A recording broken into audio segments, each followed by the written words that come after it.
గుంటూరు పశ్చిమ నియోజకవర్గం ఈసారి విజయం విడుదల రజనీ కైవసం కానుందా లేదా గల్లా మాధవికి కొత్త పరిచయంగా రానుందా? మీరు కొత్త పరిచయం అంటున్నారు. మా మేడం గారు కొత్త పరిచయం కాదే, మా ఇంట్లో మనిషి. కొత్త పరిచయం కాదా? కొత్త పరిచయం కాదు. ఇక్కడున్న విద్యానగర్ 3వ లైన్లో ఉన్నారు వాళ్ళు. ఓకే. అక్కడి నుంచి అటు వెళ్ళారు. అందరూ తెలిసిన అమ్మాయి, ఇబ్బంది ఏముంది? అంటే తెలిసిన వ్యక్తే అందరికీ. అవును.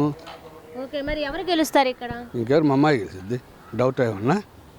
ఈయనకి పక్కా విడుదల రజనీ గెలుపు ఖాయం అని అంటున్నారు. మీరేం గల్లా మాధవి గారు ఏమి ఆమెకి ఎందుకు ఓటు వేయాలి? ఆవిడ చెప్పండి.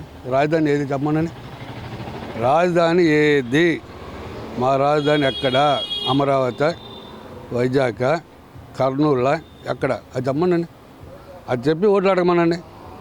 స్పష్టత లేదు. వచ్చి నేను గెలుస్తాను అసలు అక్కడ చెప్పులూరు పెట్టకండి. లాస్ట్ మన 1924 గెలిచింది అక్కడ.